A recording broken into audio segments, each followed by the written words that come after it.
정성을 다하는 국민의 방송 KBS가 6시를 알려드립니다. AM 711kHz, FM 97.3MHz, KBS 1라디오입니다.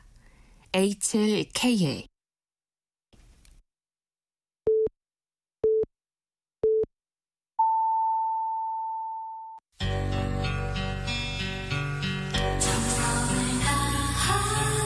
정성을 다하는 국민의 방송 KBS 주진우 라이브. 그냥 그렇다고요.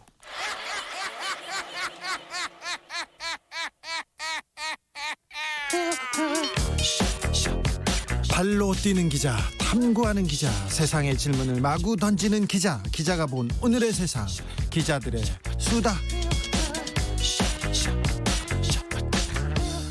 라이브 기자실을 찾은 오늘의 기자는 성일권 르몽드 디플로마틱 한국어판 발행인입니다. 안녕하세요. 네, 안녕하세요. 발행인 엄청 높은 사람이에요. 네. 책임도 큰 자리죠. 네, 그렇습니다. 르몽드 디플로마틱, 제가 그 프랑스 발음으로 한번 해달라고 했었는데 전혀 다르던데, 원어민이 하는 발음은. 거기도 사투리가 있거든요. 그래요? 그 사투리라고? 이렇게 넘어가시려고. 네. 아무튼 한 주 잘 지내셨죠? 네, 잘 지냈습니다. 우리만 잘하면 됩니다. 이 방송 주진우 라이브가 우리만 잘하면 됩니다. 자, 잘 해보자고요. 화이팅 하시고. 오늘 첫 번째 주제는요?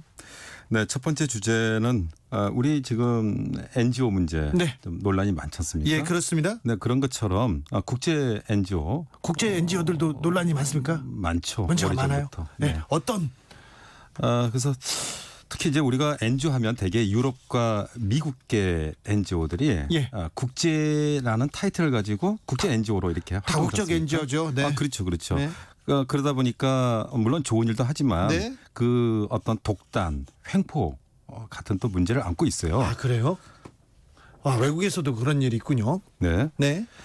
그래서 이제 오늘은 그와 관련해서 이 NGO 또 전문가인 또 프랑스 리이지 대학의 프레데릭 토마스 교수가 예. 르몽드 디플로마틱 그 2월에 그 기고한 글, 예. 그리고 앞서서 2010년에 또 우리가 특집으로 한 글이 있어요. 이런 내용은 이런 계속해서 지금 나오죠. 나오고 있군요. 네네. 그래서 지난 이렇게 보면은 뭐 간략하게 좀 설명을 좀 하면은 네.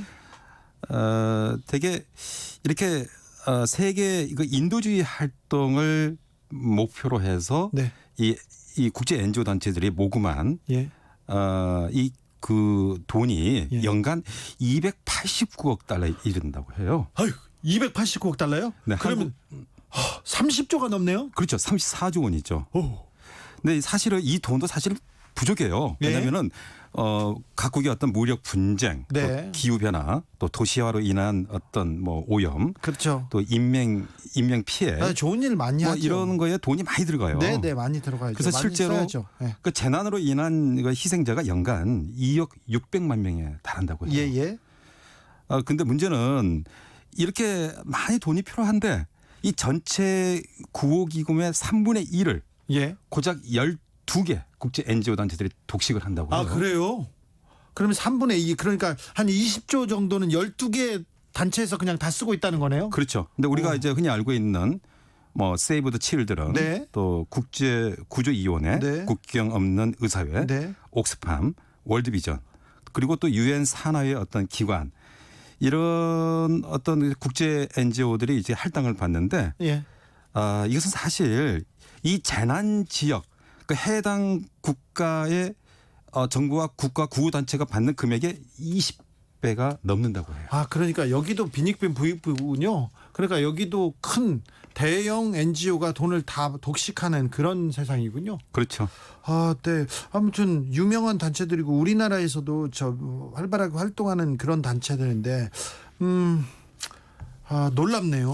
그런데 이런 대형 그리고 유엔 산하 기관 또 NGO를 지원하는 건 어찌 보면 뭐 당연하다 이렇게 얘기하는 사람들도 있을 거예요. 그렇죠. 왜냐면은 특히 이제 유럽, 미국 사람들이 네. 어떤 자국 계열의 이제 NGO에 지원하니까 네. 또 이들 NGO들이 그 돈을 뭐 독식하는 건 뭐 당연하다고 생각을 해요. 예. 그렇지만 이게 보면은 예를 들면 최근에 터키, 사우디아라비아, 아랍에미레이트 이런 나라들도 사실은 많이 후원을 해요. 왜냐하면 이들 나라가 사실 이미지가 그렇게 썩 좋지 않습니까? 그래서 손상 입은 국가 이미지를 제고하기 위해서 이들 국제 NGO에 지원을 많이 해요. 예. 그게 이제 그 어떤 현지 NGO 단체들과 또 어떤 또 다른 차별이 있다는 거죠. 아, 예. 그래서 국제의 NGO를 표방하는 이 도덕성 타락은 어제 오늘이 일이 아니라고 해요. 뭐 잘 아시다시피 뭐 이 유로 아랍의 뭐죠? 저기 중남미의 독재 국가들 예. 칠레, 온두라스 과거의 그 이 친미 독재 국가들의 뭐 NGO 단체 이름을 뭐 대도 될지 모르겠지만 NGO들이 나서서 그리고 네, 나서서. 그 종교 단체들이 나서서 CIA의 그렇죠. 앞잡이 역할을 했었죠. 많이 했죠. 많이 했죠. 네, 많이 네. 하고 예. 또 심지어 반정부 단체 이런데 뭐 이 일러 바치기도 하고 네. 사람들 골라내기도 하고 예. 정보를 CIA에 전달하기도 하고 네. 이런 일을 했다는 거죠. 저 미제국주의자들의 앞잡이 역할을 종교 단체 그리고 이런 NGO들이 많이 했습니다. 사실 역사적으로. 네, 네. 네. 아, 네. 근데 또 놀라운 사실도 있어요. 아니 이것도 놀라운데 또 놀라요. 네. 우리가 저 흔히 보면 강화문 이렇게 걸어다 보면 네. 어느 단체라고 얘기는 안 하겠지만 예. 북극곰이 불에 타는 사진과 함께 북극곰을 살리자는 알아요. 캠페인을 벌이는 데 있잖아요. 북극곰 살려야죠. 네. 그런데 예. 캐나다 오타와 정부가 이렇게 북극곰 사냥으로 생업을 이어가는 이누이트족이 있어요. 예. 그 이누이트족을 꼬드겨서 이들이 이제 북극곰 사냥 할당량 같은 게 있거든요. 할당량이 있죠. 예, 이것을 스포츠 사냥권으로 전환해서 팔아요. 부유층한테 파는 거죠. 그러니까 원주민들 북극곰 한 마리씩 잡아서 이제 먹고 살아야 되는데 그 할당권을 사가지고 이거 사냥권으로 파는군요. 그렇죠. 근데 역설적인 것은 참 네. 아이러니한 것은 그린피스의 어떤 이런 환경운동 단체들이 또 세계 야생동물 기금 있지 않습니까? 이런 단체들이 이를 묵인한다는 거예요. 아 진짜요? 이 사람들이 막는 사람들이잖아요. 그렇죠. 근데 왜 묵인하겠어요? 왜 묵이네요? 뭐 굳이 뭐 말을 안 해도 다만 이제 이들 단체는 이런 얘기를 해요. 이 뭡니까? 이 이누이트족이 스포츠 사냥으로 먹고 사는데, 그러니까 사냥으로 먹고 사는데 예. 그나마 이 스포츠 사냥이라도 있어야 이들 이누이트족이 더 궁핍하지 않다. 이렇게 할당권이라도 이렇게 팔아야 이게 이런 논리죠. 이게 논리라고 얘기할 수 없고요. 좀 충격적입니다. 아무튼 NGO도 시장 논리, 경제 논리를 벗어나기 어려운가 보네요. 네, 그렇죠. 이 세계화라는 틀에서 시장 경제 자본주의. 근데 문제는 이렇게 세계화를 통해서 이 어떤 착취를 통해 이 거둬들인 이 NGO, 이 거둬들인 이 수익을 NGO를 통해서 표백하는 네. 그 위장술로 이 NGO를 쓰는 그런 데도 있어요. 일부 기업들, 기업이요? 다국적 기업들, 일부 권위주의 국가들이 있다는 거죠. 참 사실 이 그 사람들이 좋은 뜻에서 이렇게 후원하는 거잖아요. 기금을 만들어주고 내가 직접 뛸 수 없으니까 북극곰을 위해서 나서주세요. 환경 보호를 위해서 나서주세요. 그런 뜻이 있으면 저도 마음을 모읍니다. 이런 뜻인데 이게 그런데 그 돈이 제대로 쓰이고 있는지도 항상 의심스럽거든요. 네, 그렇죠. 그런데 걱정이네요. 이게 뭐 경제 논리라면 경제 논리가 이렇게 적용된다면 NGO가 제대로 활동하기 좀 어려운 상황 아닌가 그런 생각합니다. 그런데 이거 그럼 어떻게 해결책이 뭔가요? 해결책은 뭐 궁극적으로는 돈의 문제이지 않겠습니까? 예. 돈이 적당하게 네. 또 적절한 곳에 잘 쓰여야 한다는 그렇죠. 이제 이런 것인데 조금 뭐 가다가 조금의 조금 빈틈이 있을 수는 있어요. 조금 돈이 다른 데로 살 수도 있어. 근데 좀 적절하게 잘 쓰였으면 하는 게 바람입니다. 네, 그렇죠. 근데 이 대개 국제 NGO는 사실은 현장에 대한 이해 부족, 또 현지 구호 활동가의 어떤 배제 이런 문제 때문에 현지 국가들과 협조가 잘 이루어지지 않아요. 네. 또 현지 활동가들의 어떤 영어 사용 능력이라든가 이런 걸 핑계 삼아서 네. 대단히 독선적으로 이 활동을 해요. 이것은 뭐 국내에서도 우리나라 국내에서도 활동하는 국제 NGO 단체 관계자들 제가 얘기를 들어보니까 네. 실제 그런 측면이 강해요. 그래요? 예, 그런 측면이. 그래서 중요한 것은 이들의 NGO들이 제대로 돈을 써야 되는데 예. 아이러니한 것은 자 하나의 예를 들어볼까요? 2010년 IT 지진 사건만 해도 예. 이 유엔이 24억 달러를 모금했는데 네. 이 중에 현지 NGO가 겨우 0.4%. 그다음에 IT 정부가 1%만 직접 지원을 받고 나머지는 어디 갔어요? 국제 NGO 단체들이 나눠 썼어요? 그렇죠. NGO 단체들이 기껏해야 그러니까 문제는 현지 NGO 단체를 하청 업체의 그 정도 수준에서 아니 저기 NGO도 그렇군요. 하청받고 그렇군요. 그러다 보니까 되게 그러면 이 돈을 어디 쓰느냐가 문제인 거잖아요. 아니 그 IT를 위해 써야죠. 근데 대부분 조직 확장, 조직 관리 그리고 자신 어떤 복리 이런 것에 대해서 이제 인건비 이런 문제 이런 데 썼다는 거죠. 그러다 네. 보니까 국제 NGO에 대한 어떤 도덕성 문제와 함께 예. 각 국가에서 이들을 바라보는 이 평가가 대단히 좋지 않아요. 다 그러네요. NGO 그래도 좋은 마음으로 활동해 줄 줄 알았는데 여기도 결국 돈이네요. 돈. 네. 좀 안타깝네요. 뭐 돈이 그렇지만 그럼에도 불구하고 이들 인도주의 NGO들이 좋은 일도 많이 해요. 네. 그렇다고 해서 오늘 이 얘기 때문에 네. 뭐 평소에 후원하시는 분들이 뭐 끊거나 그러지 마시고 다만 네. 이분들에 대해서 잘 네. 그러니까 감시를 해야 되나요? 적극적으로 활동을 하면 자연적으로 그 감시 활동도 이루어지겠죠. 알겠어요, 발행이님. 근데 지금껏 그 국제 NGO 대형 NGO들이 돈을 이렇게 쓴다고 이렇게 해놓고 끝에 가서는 그래도 NGO는 뭐 잘 활동하고 있다고 얘기하시면 네. 그러면 감사합니다. 네. 다음 주제로 가보겠습니다. 여행.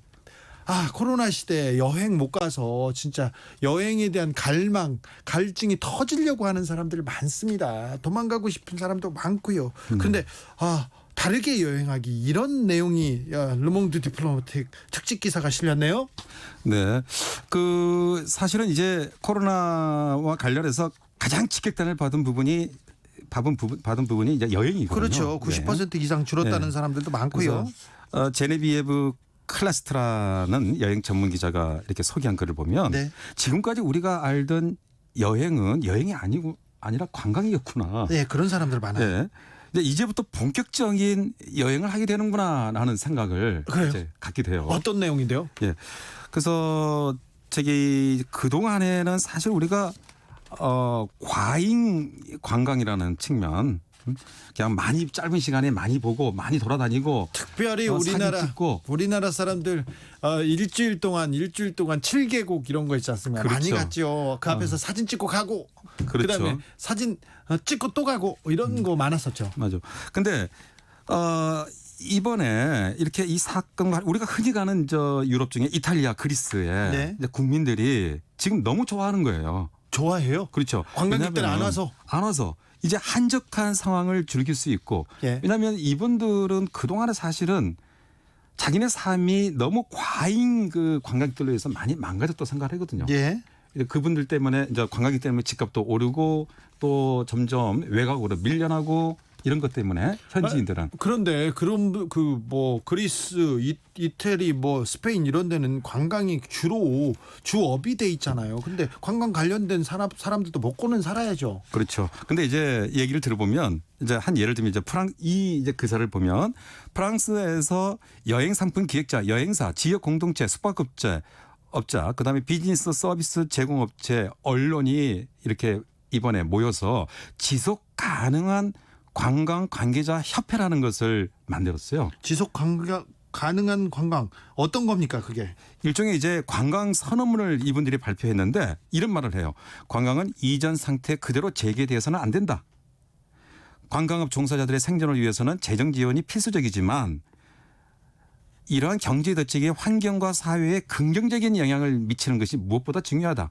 환경과 사회의 긍정적인 영향력 이 부분을 강조를 해요. 오, 네. 그래서 좀 더 들여다보면 단순한 재활성화가 아니라 변혁을 위한 개혁 이러면서 첫 번째 탄소 배출량 절감 환경 보전 두 번째 상부 상조 연대 사회 정의, 세 번째 지역 경제 혜택, 네 번째 의미 있는 관광 이렇게 네 가지의 우선 목표를 세우는데 문제는 여기에서 보면 이렇게 이 사람들 하는 얘기가 오늘날의 그 관광이 온실가스 배출량을 많이 늘렸고 일으킨다. 우리가 지금 이해를 못하겠죠. 아니 그런데 관광에서. 참 그냥 멋있잖아요. 멋있다고 하면 하기에 좀 부족한데 네. 우리나라 관광업 같으면 아이고 못 살겠다 뭐 지원금 다른 얘기를 할 텐데 이분들은 탄소 배출량 절감을 위한 여행을 하자. 환경 보존을 위한 여행으로 전환하자. 이런 게 너무 창조적이고 훌륭하네요. 그렇죠. 상당히 이 어떤 파괴적인 어떤 생각을 갖고 있는 거죠. 예. 이것은 뭐냐면 이미 포화 상태인 이 어떤 도시에 휴가철마다 관광객들이 막 쏟아지고 그다음에 바이러스의 원상으로 밝혀진 어떤 크루즈선에 발 디딜 틈 없이 이 승승객들이 몰려 타고 예. 또 항공사들의 가격 할인 술책 이런 걸로 해서 뭐 심지어 섬 정글까지 이런 오지에까지 이제 휴가객들이 떠나고 이러다 보니까 환경이 오염되고 이런 거죠. 예. 심지어 어떤 곳에서는 이 메마른 나라에서 지하수를 계속 퍼올려 가지고 호텔을 운영하기도 해요. 그렇죠. 그렇죠. 이런데 이게 이러는 통해 부동산 가격은 폭등하고 예. 그러다 보니까 이 마을에서 자란 청년들이 이곳에서 살 집을 구하지를 못하는 거예요. 관광지 주변에서 나고 자란 사람들 있지 않습니까? 그 사람들 중에 제대로 이렇게 성장하는 경우가 드물어요. 제 친구들 예를 들어보면요. 제 친구들 지역도 이 관광지가 들어오거나 해수욕장이 들어오거나 막 관광지로 개발되지 않습니까? 그 친구들 다 잘된 친구들이 없었어요. 감옥 간 친구들도 많아요. 거기까지 잘게요. 네. 근데 저는 그거 관심 있어요. 프랑스의 사회적 관광 정책. 예, 사회적 관광이라는 것이 네. 소셜 투어리즘 이제 네. 사회적이라는 말 많이 쓰잖아요. 네. 뭐 사회적 기업, 사회적 경제 이런 것처럼 경제 이런 거 이제 이런 것을 사회적 관광도 중요하다. 네. 이런 거냐면은 지난 5년간 이렇게 프랑스에서 전체 국민의 65% 정도가 이 경제적 사정으로 인해서 여름 휴가를 떠나지 못했다고 해요. 네. 그래서 휴가를 너무 많이 가서 그런 거 아닌가요? 많이 가능성도 있지만 네. 일반인들은 그러지는 못하는 거예요. 그래요? 예. 다 가는 줄 알았는데. 그렇죠. 그래서 다 가게끔 이제 하려고 예. 이 모든 국민들이 휴가권을 누릴 수 있도록 재정적 지원을 해주는 휴가를 이 사회적 가라고. 관광. 네. 그렇죠. 어우. 그래서 이 코로나 위기 사태로 사실은 이제 관광업체들이 매우 취약한데 네. 여기에 2억 2,500만 예. 유로가 투입이 되는데 이 부분의 상당 부분은 요 사회적 관광 일반인들이 그냥 떠날 수 있도록 여유가 없는 분들 여유가 없는 부분들이 사람들도 휴가권을 즐길 수 있도록 누릴 수 있도록. 그 예산 여기 포함된 거죠. 그래요? 참 훌륭한 것 같아요. 훌륭한 것 같아요. 꿈별님 남의 나라 이야기가 아닌데도 우리 서울도 점점 그렇죠. 맞습니다. 우리도 그 관광객에 그리고 다른 사람들한테 외지인한테 계속 이렇게 자리를 내주고 있는 거 아닌가 이런 생각도 해봅니다. 9677님 휴가는 소득 무관하게 쉼의 권리가 필요합니다. 그렇죠. 여기까지 프랑스는 좀 깊게 넓게 보는 그런 것도 있습니다. 네. 여기까지 들을까요? 기자들의 수다 성일권 르몽드 디플로마틱 한국어판 발행인이었습니다. 감사합니다. 네, 감사합니다. 라디오 정보센터가 다녀올까요? 조진주 씨. 어제 코로나19 신규 확진자가 28명 늘어 누적 확진자가 12,563명으로 집계됐습니다. 신규 확진자 중 지역 감염 23명은 모두 수도권과 대전, 충남 지역에서 확인됐습니다. 방역당국이 전 세계적으로 코로나19 확진자가 1,000만 명 돌파를 앞두고 있다며 장기화가 예상되는 만큼 일상에서 방역 수칙을 잘 지켜달라고 요청했습니다. 민주당이 내일 국회 원구성을 위한 본회의 소집 요구를 기정사실화한 가운데 박병석 국회의장이 여야 원내대표를 차례로 각각 만나 중재에 나섰지만 양당 간 입장 차이를 좁히지 못했습니다. 박 의장은 내일로 예정된 본회의 소집 공고를 내지 않은 채 개의 여부를 고심하고 있습니다.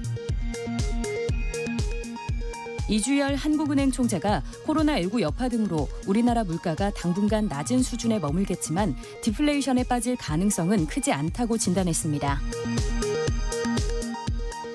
세계적 은행 HSBC가 코로나19 사태에도 한국 경제가 올해와 내년 모두 플러스 성장을 할 것으로 전망했습니다. 지금까지 라디오 정보센터 뉴스였습니다.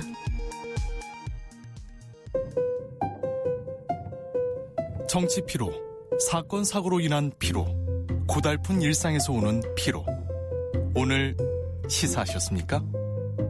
경험해보세요. 들은 날과 안 들은 날의 차이. 여러분의 피로를 날려줄 저녁 한 끼 시사. 추진우 라이브.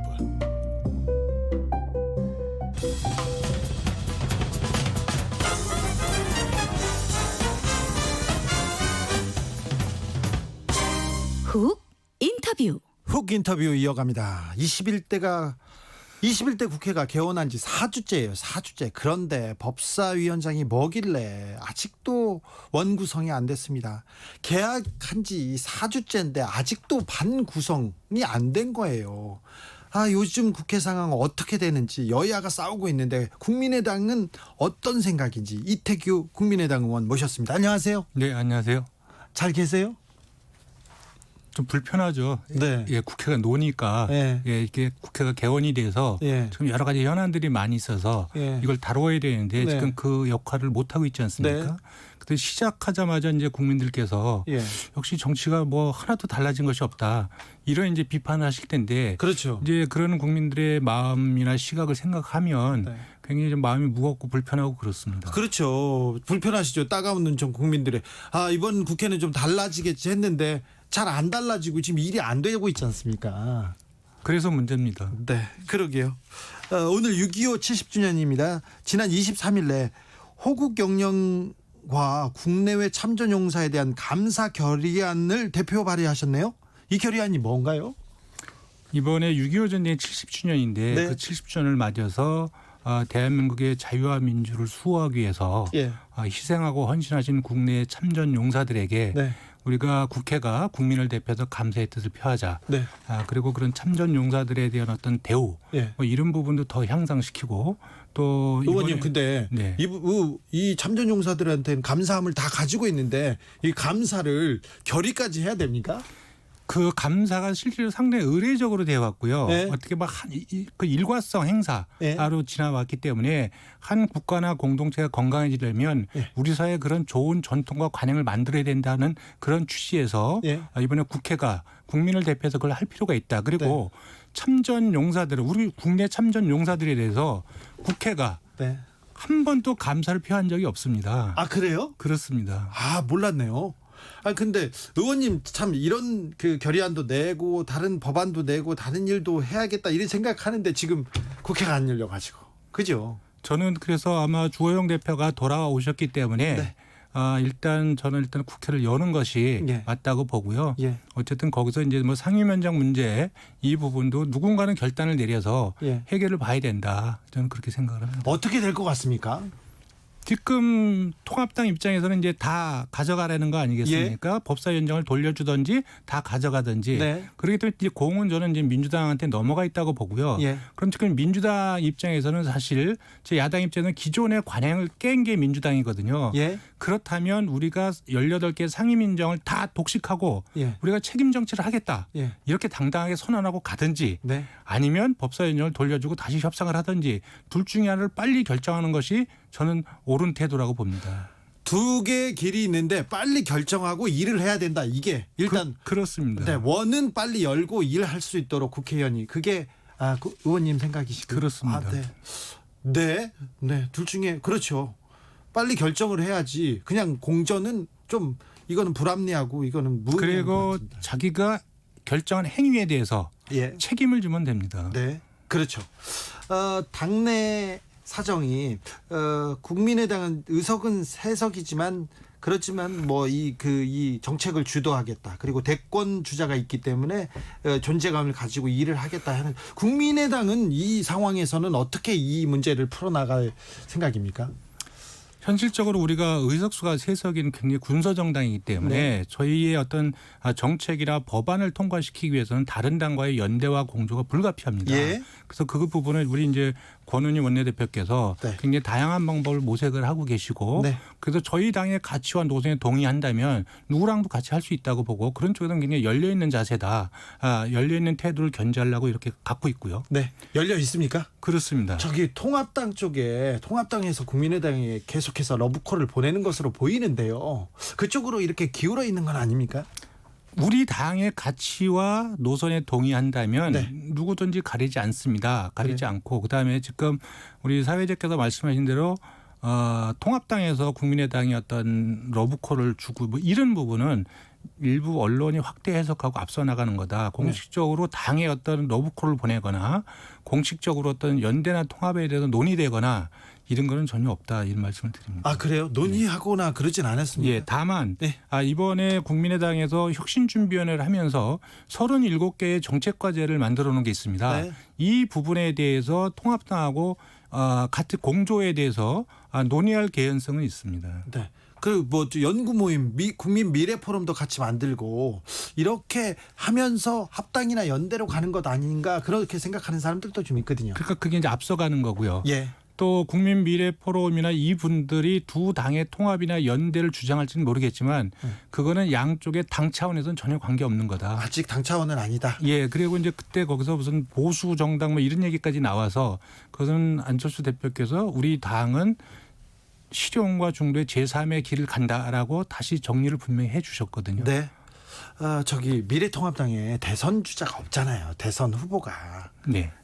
아직은 없지 않습니까? 1%대니까. 그런데 여기 안철수 국민의당은 대선 후보가 있고 그래서 합당을 해서 안철수 대표를 대선 주자로 대선 후보로 모시지 않을까 이런 생각하는 사람들도 많은데요. 그런 개연성은 저는 있다고 봅니다. 네. 있다고 보는데 중요한 부분은 이제 그렇다고 해서 묻지마 통합이나 이런 부분은 안 된다는 것이 안철수 대표 확고한 생각이고 예.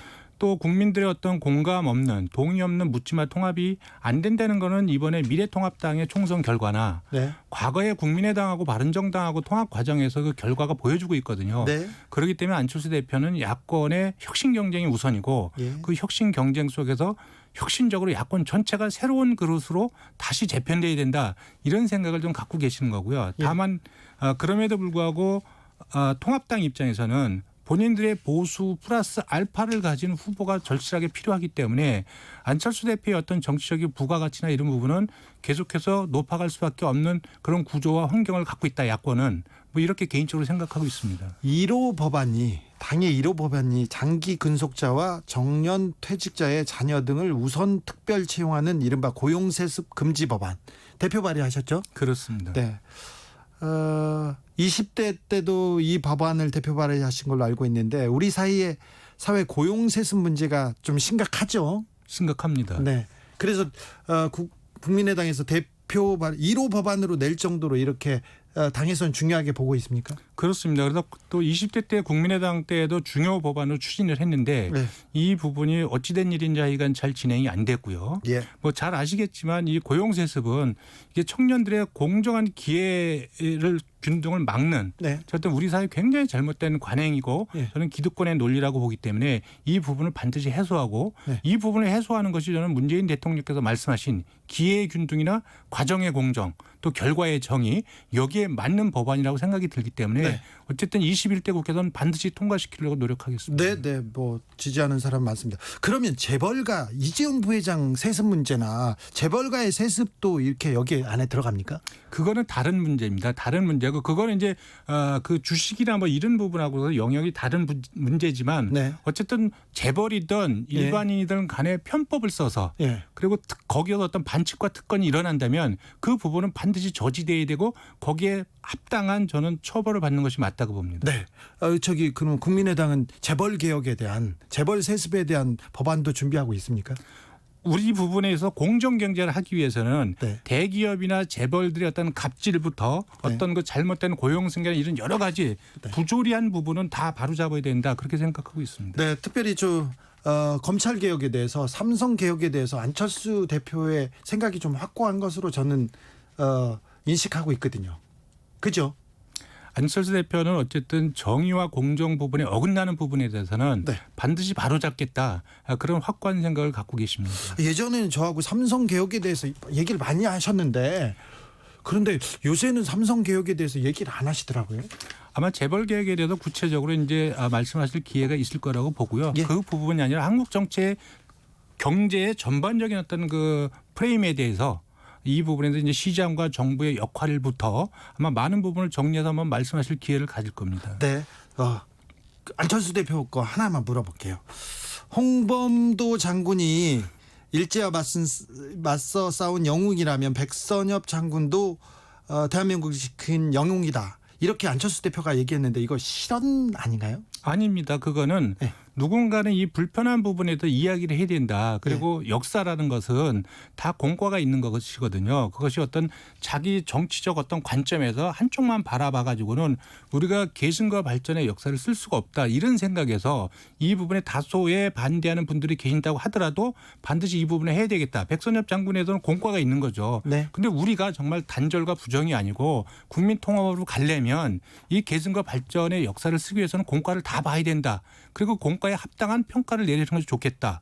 우리가 현대 중국을 일으킨 부분에 있어서 중국이 어쨌든 마오쩌둥의 여러 가지 공과 부분을 07과삼으로 정리해서 긍정적으로 끌고 가지 않습니까? 우리도 정말 좋은 부분만 좀 바라볼 수 없는가? 뭐 이런 국민 통합의 관점에서 말씀하셨다. 이렇게 이해해 주시면 고맙겠습니다. 네. 알겠습니다. 이해됐습니다. 안철수 대표 대북 특사설은요? 왜 갑자기 튀어나왔죠? 이 부분에 있어서 가장 중요한 부분은 북한을 설득하는 데 있어서는 네. 여야가 한 마음으로 가는 것이 중요하다고 보고요.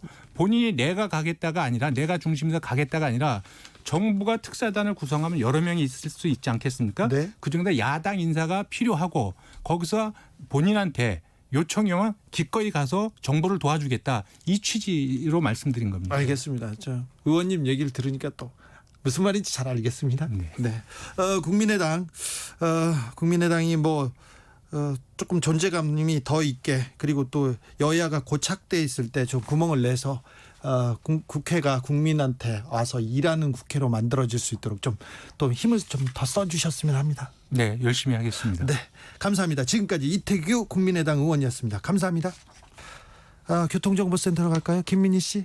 6시를 넘어서면서 퇴근 교통량이 더 많이 늘었습니다. 광주 원주고속도로 대구 쪽으로 가조 부근 2차로에서는 고장난 차를 처리하고 있고요. 경부고속도로 서울 방면으로는 기흥에서 수원 사이와 서울요금소에서 판교분기점 부근, 다시 양재부터 반포까지 속도 많이 떨어져 있습니다. 반대 부산 쪽으로는 한남부터 서초 사이와 이후로는 신갈분기점 일대로 더딘 흐름 이어지고 있습니다. 평택 시흥고속도로 시흥 쪽으로는 송산마도 일대로 6km 구간에서 속도 줄여 지납니다. 서울시내 서부간선도로에서는 양방면 전 구간에서 정체 심하고요. 올림픽대로 공항 쪽으로는 한남대교부터 가양대교까지 지나는데 50분이 넘게 걸리고 있습니다. 같은 방면 강변북로에서는 한강대교부터 방화대교까지 더디게 지납니다. KBS 교통정보센터였습니다. 테이크아웃 시사 나왔습니다. 오늘도 하나 챙겨가세요. 주진우 라이브.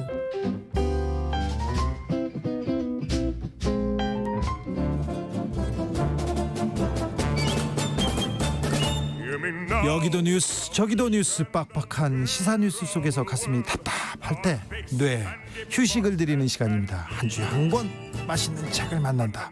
책의 맛. 김박수 평론가님 어서 오세요. 네, 안녕하세요. 정선태 교수님 어서 오십시오. 네, 안녕하세요. 국민대학교 글로벌 인문지역대학장인데 지금 학교는 잘 돌아가고 있습니까? 네, 이제 지금 기말고사 치르고 있고요. 예, 종강했습니다. 종강했습니까? 네. 학점은 잘 주시죠? 학생들한테? 그럼요. 네. 그 상대평가에서 절대평가로 바뀌어서 조금 성적을 주는데 부담을 많이 덜었습니다. 아, 그래요? 네. 그래도 좀 더 줄 수 있는 방법을 좀 강구해 주시고요. 그럼요. 등록금을 좀 깎아주는 방법도 경희대는 또 부자 학교잖아요. 네. 경희대 아니에요. 국민대학교 죄송합니다.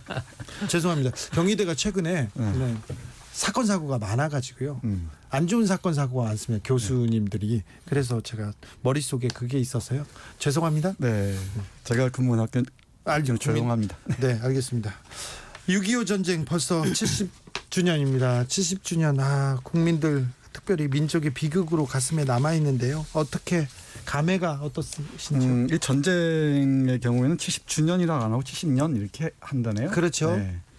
기뻐할 일도 축하할 일도 아니니까. 예. 그렇죠. 네. 네. 저는 죄송합니다. 지속되는 전시 상태, 이 상황을 어떻게 돌파할 것인가, 뭐 이런 생각을 할 수밖에 없어요. 오히려 이런 뭐 추상적인 얘기보다는 우리 김갑수 선생님 이상가족 입장에서 감회가 남다를 것 같은데. 저는 그 전쟁 때 태어난 사람은 아니지만 저를 둘러싼 모든 사람, 그리고 옛날에는요 이렇게 집안간이 많이 오갔어요. 예. 집에 늘 친척이 와 있고 뭐 이렇게 늘 바글바글 맞아요. 집들이 조그만데도 또 네.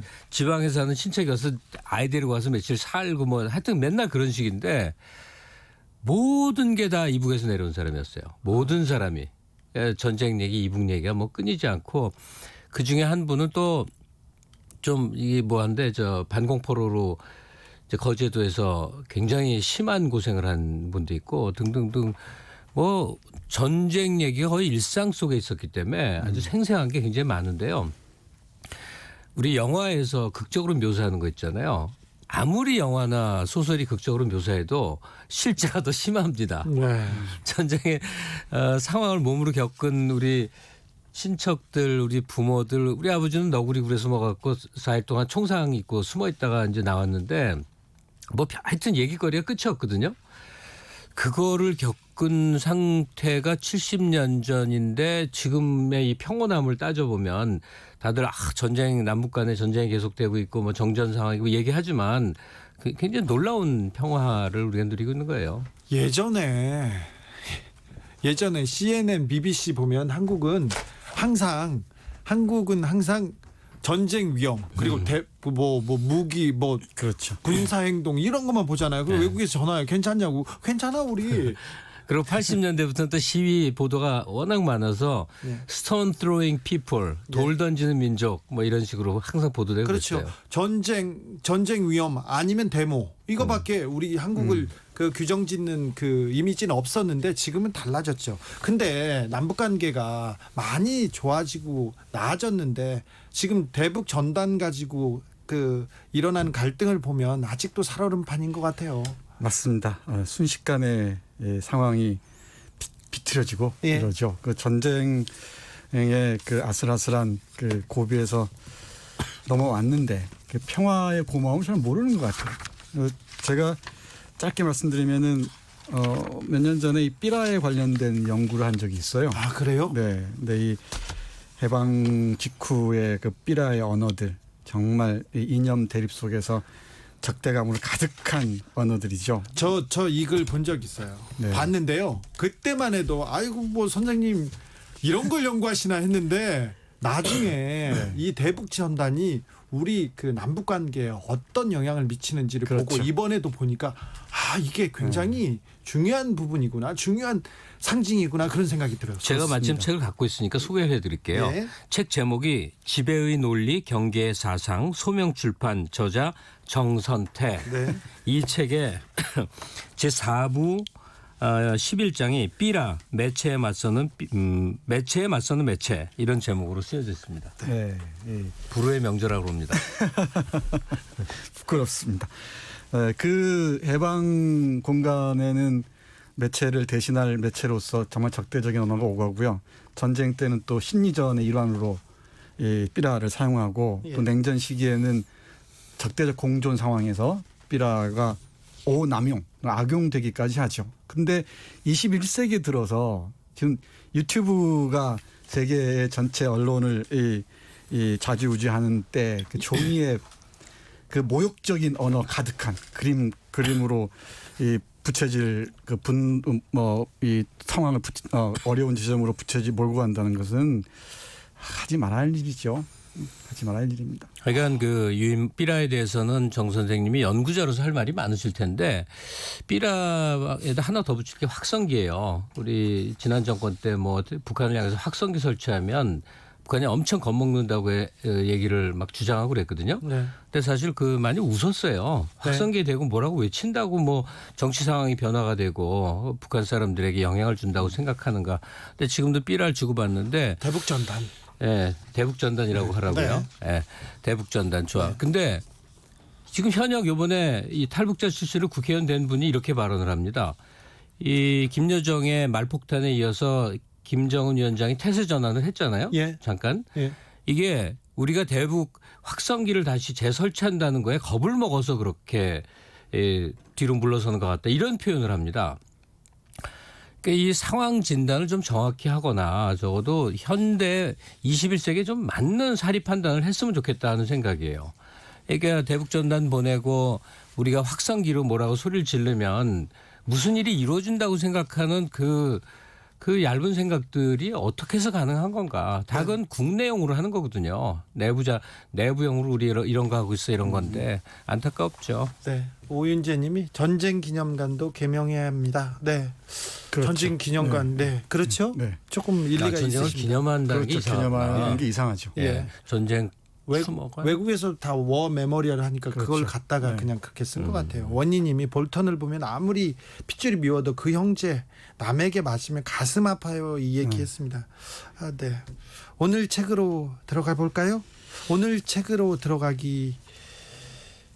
들어가 봐야 되겠습니다. 이범선의 항마을 사람들입니다.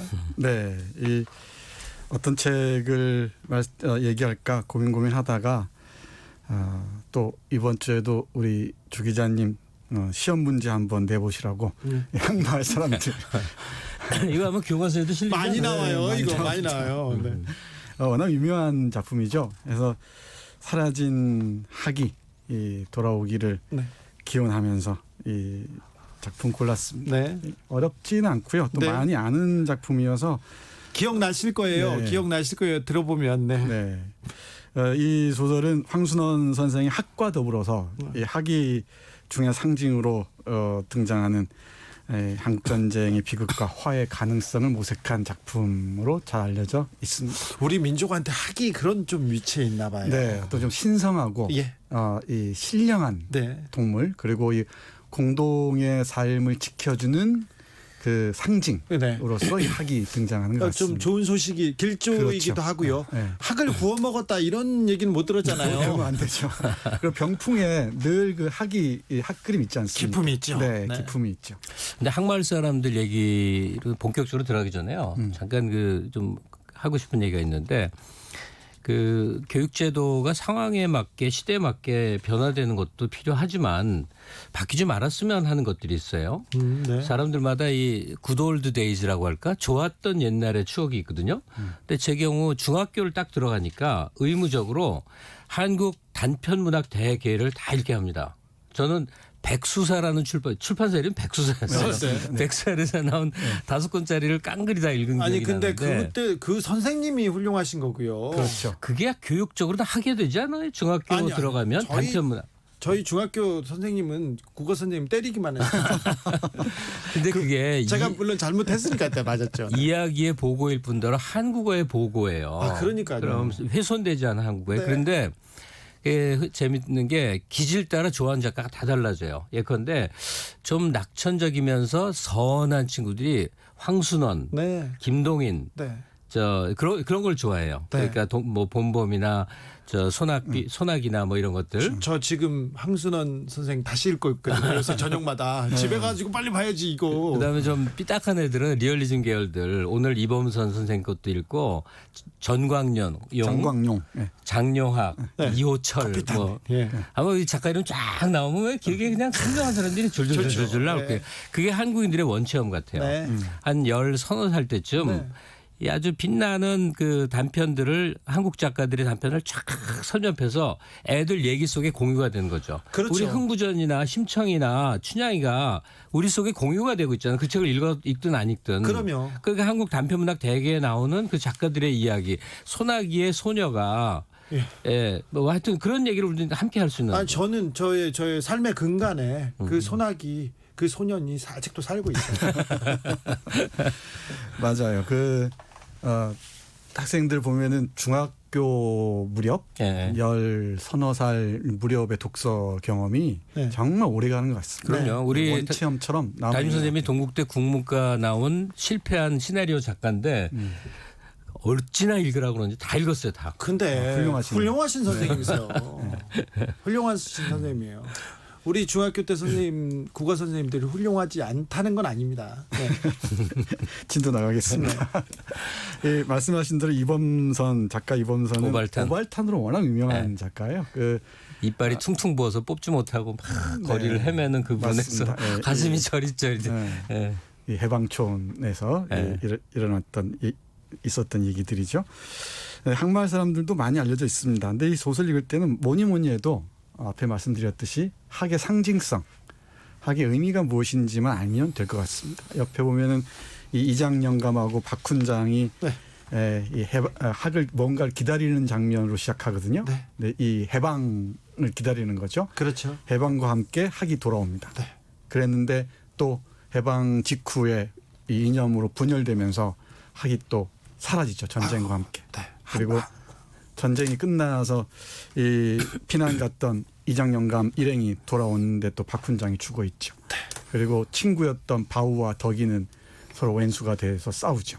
이 짤막하고 서정적인 작품 속에서 한국 분단의 그 비극들을 학을 매개로 해서 잘 그려 보이고 있는 작품이라고 할 수 있을 것 같습니다. 학이 돌아온 그 부분, 그 장면 한 장면 좀 읽어주세요. 네, 이 해방을 상징하는 부분입니다. 제가 읽어보겠습니다. 그럼요. 우리 김 선생님은 눈이 잘 안 보이시니까.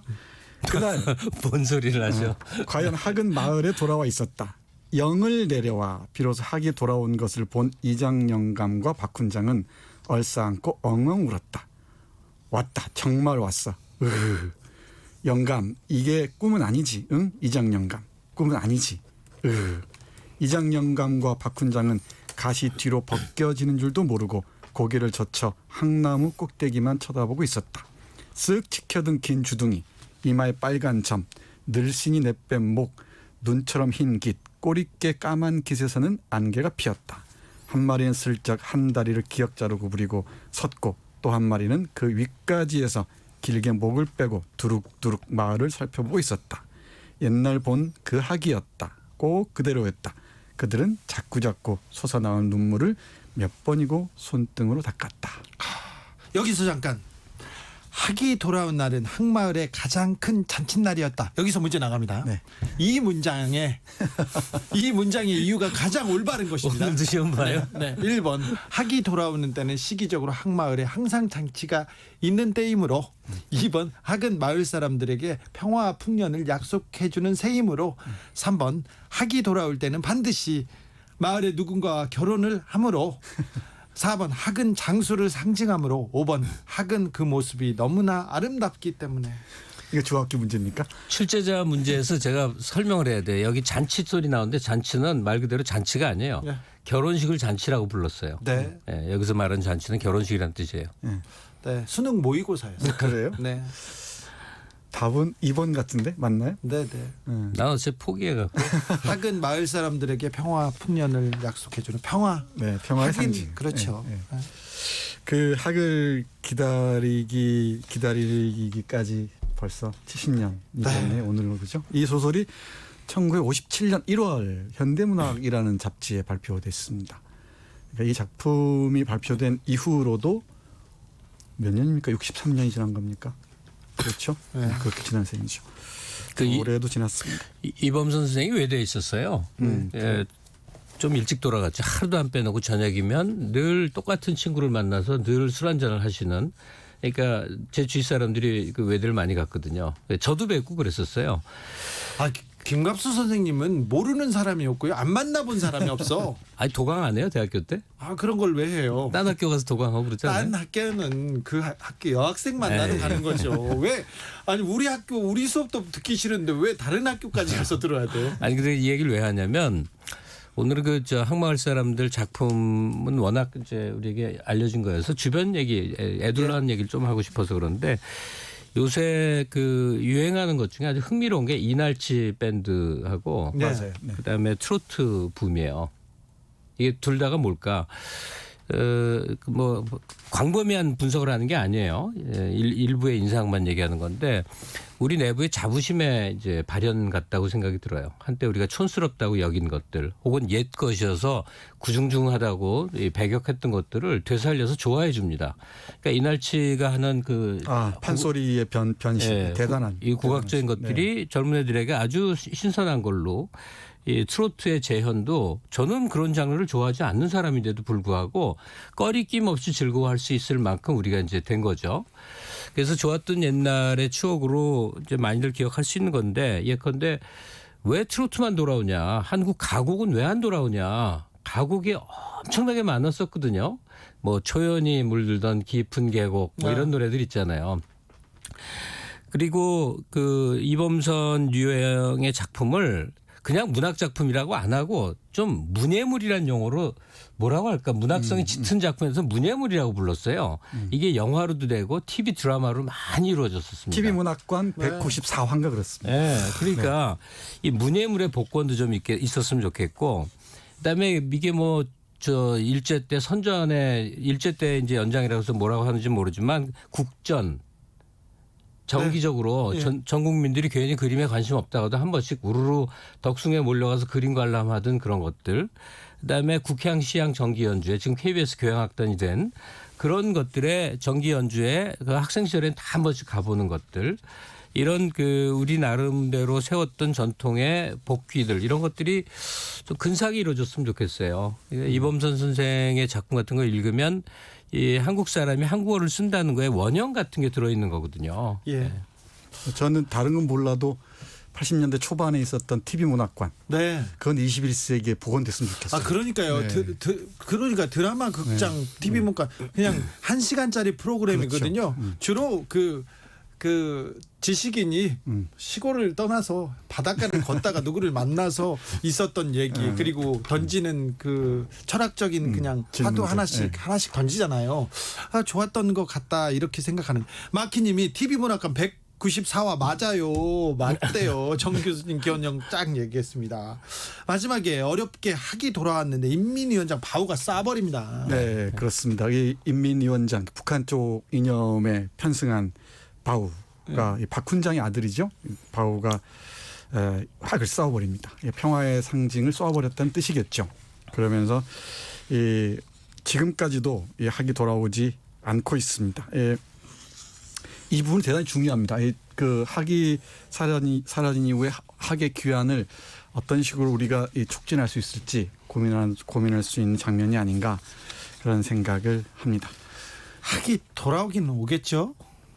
근데 우리 볼턴 회고록을 통해서 잘 보셨지만은 우리 한반도의 평화를 원치 않는 세력 강고한 그 카르텔이 있다는 것을 확인하지 않았습니다. 특별히 미국이 원치 않습니다. 미국의 그 네오콘들. 네, 미국의 네오콘들을 또 이 물신양면으로 지원하는 일본의 극우 세력들. 그렇죠. 이 강고한 그 연대가 있어서 이 학이 돌아오기까지 참 더디긴 할 겁니다. 아니 볼턴 회고록을 논의하는 시간은 아니지만 그 내용 보다 보면 등골이 오싹한 게요. 무슨 일이도 가능했겠구나. 만약에 트럼프가 기질상 볼턴의 얘기에 그냥 혼박 이렇게 귀를 기울였다고 생각해 보세요. 북폭이 실제로 있을 수도 있었던 거예요. 있었어요. 그러니까 북폭이 이루어지면 상대적으로 연쇄적으로 우리의 이제 교전이라는 게 불가항력적인 거 아니에요? 어떤 일이 벌어졌겠는가. 그렇죠. 또 한번 석기 시대로 돌아가는 거예요. 아니 생명과 평화를 가지고 그들이 장난을 치고 있어요. 아베 전쟁을 원해요. 분단을 원해요. 그렇죠.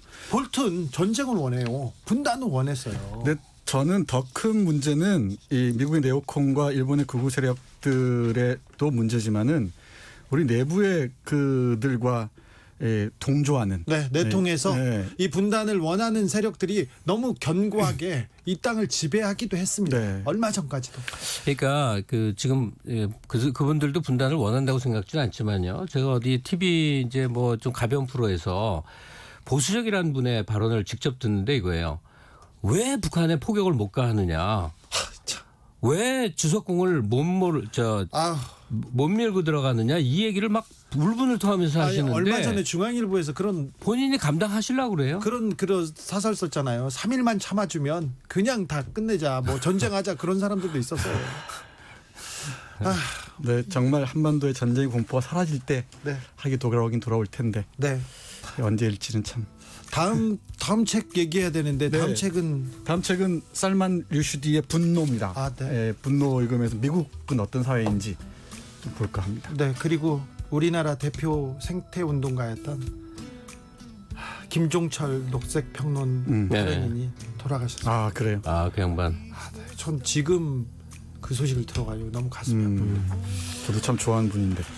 네, 주진우 라이브 마칠 시간입니다. 오늘 시간 내주셔서 감사합니다. 네, 고맙습니다. 네, 정선태 선생님의 추천곡 에릭 클랩톤의 Change the World 들으면서 주진우 라이브 마무리하겠습니다. 저는 내일 오후 5시 5분에 돌아옵니다. 지금까지 주진우였습니다. But for now